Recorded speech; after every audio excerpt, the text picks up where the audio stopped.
नमस्कार, स्वागत है आप सभी को। आज के विषय है कलयुग में दोबारा जन्मे थे पांडव। जानिए किसने कहाँ लिया था जन्म। महाभारत का युद्ध धर्म और अधर्म का युद्ध था।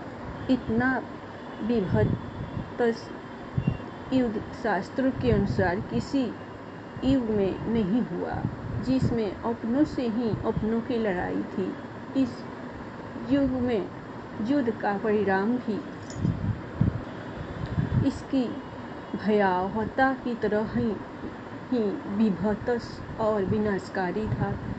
कलयुग में कौन से पांडव ने कहाँ जन्म लिया, जानिए रहस्य। महाभारत में हर व्यक्ति अपने आप में महान था। हर कोई किसी न किसी का अवतार था और सभी के पास अदृश्य शक्तियाँ थी। कोई उन शक्तियों का इस्तेमाल कर पाया तो कोई नहीं, कोई हार गया तो कोई जीत गया। कहते हैं कि सभी योद्धा एक रात के लिए जीवित हो गए थे और यह भी कहते हैं कि सभी योद्धा कली काल में किसी न किसी नाम से फिर से जन्मे थे। आओ जानते हैं उनके अवतारी जीवित और कलिकाल में पूर्व जन्म की रोचक कहानी। अवतारी भगवान श्री कृष्ण विष्णु के अवतार थे तो बलराम शेषनाग के अंश थे। 8 वस्तुओं में से एक धू नामक वस्तु ने ही भीष्म के रूप में जन्म लिया और देवगुरु बृहस्पति ने ही द्रोणाचार्य के रूप में जन्म लिया था।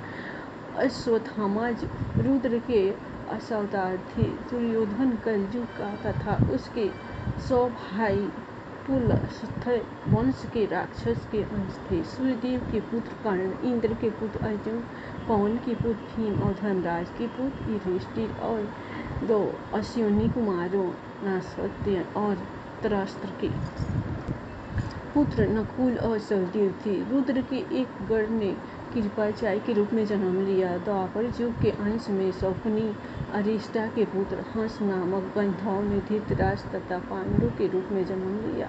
सूर्य के अंश धरणी विदुर के नाम से प्रसिद्ध हुए। कुंती और माद्री के रूप में सिद्धि और धृतिका का जन्म हुआ था। मति का जन्म राजा सुबल की पुत्री गांधारी के रूप में हुआ था।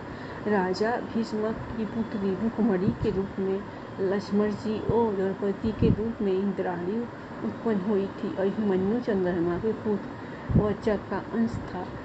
मरुतगण के अंश से सात्यकी, दुर्भद्र, कृतवर्मा और विराट का जन्म हुआ था।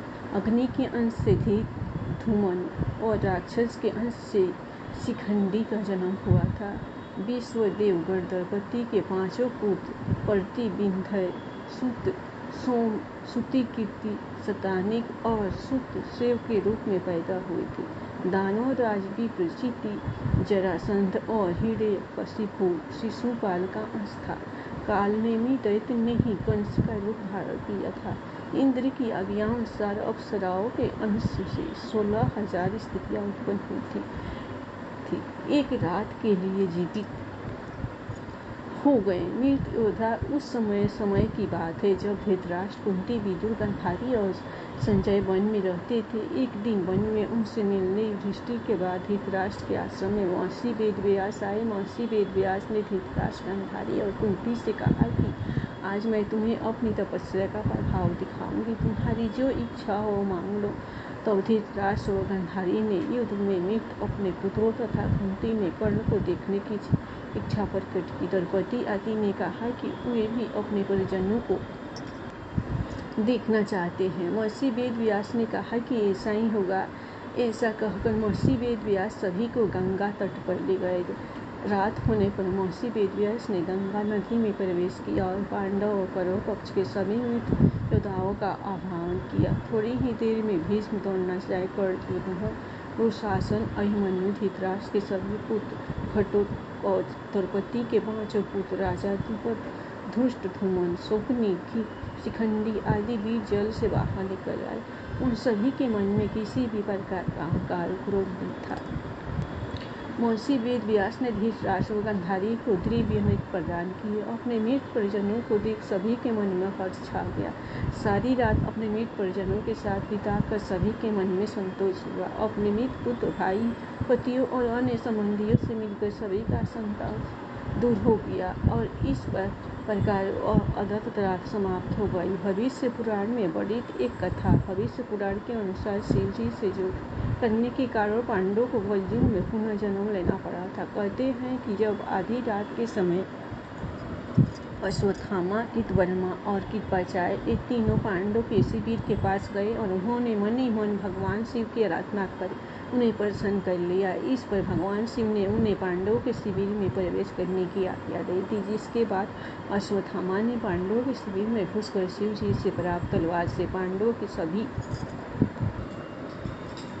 अश्वत्थामा ने पांडवों के शिविर में घुसकर शिव जी से प्राप्त तलवार से पांडवों के सभी पुत्रों का वध कर दिया और वहां से चले गए। जब पांडवों को इसके बारे में पता चला तो वे भगवान शिव से युद्ध करने के लिए पहुंच गए। जैसे ही पांडव शिव जी से युद्ध करने के लिए उनके सामने पहुंचे, उनके सभी अस्त्र शिव जी में समा गए और शिव जी बोले, तुम सभी श्री कृष्ण के उपासक हो, इसलिए इस जन्म में तुम्हें इस अपराध का फल नहीं मिलेगा, लेकिन इसका फल तुम्हें कलयुग में फिर से जन्म लेकर भोगना पड़ेगा। भगवान शिव की यह बात सुनकर सभी पांडव दुखी हो गए और इसके विषय में बात करने के लिए श्री कृष्ण के पास पहुंच गए। तो श्री कृष्ण ने उन्हें बताया कि कौन सा पांडव कलयुग में कहाँ और किसके घर जन्म लेगा, कलयुग में किसका जन्म कहाँ हुआ। जानिए, युधिष्ठिर का जन्म वत्स राज नाम के राजा के पुत्र के रूप में हुआ। उनका नाम मलखान था। भीम का जन्म विदुर नाम से हुआ था, जो बनरस नाम के राजा बने, और अर्जुन का जन्म परिलोक नाम के राजा के यहाँ हुआ। उनका नाम ब्रह्मानंद था। 4 नकुल का जन्म कान्यकुब्ज के राजा रतनभानु के यहाँ हुआ। उनका नाम लक्ष्मण था। 5 सहदेव ने भीम सिंह नामक राजा के घर में देवी सिंह के नाम से जन्म लिया। 6 दानवीर कर्ण ने तारक नाम के राजा के रूप में जन्म लिया। 7 कहते हैं कि धृतराष्ट्र का जन्म अजमेर में पृथ्वीराज के रूप में हुआ और द्रौपदी ने उनकी पुत्री के रूप में जन्म लिया था, जिसका नाम बेला था।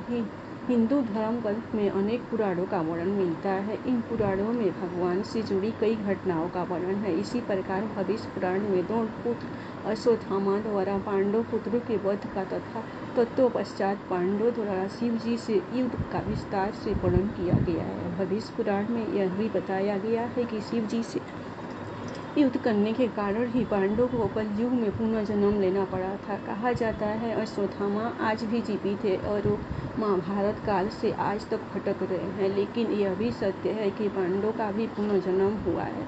इन सभी सवालों का जवाब भविष्य पुराण में मिलता है। जय श्री कृष्ण। दोस्तों, आपको ये जानकारी कैसी लगी कृपया कमेंट करके ज़रूर बताएं। वीडियो पसंद आए तो लाइक करें और ऐसी ही और भी बहुत सारी कहानियों को सुनने के लिए चैनल को सब्सक्राइब जरूर करें। प्रेम से बोलिए जय कृष्ण।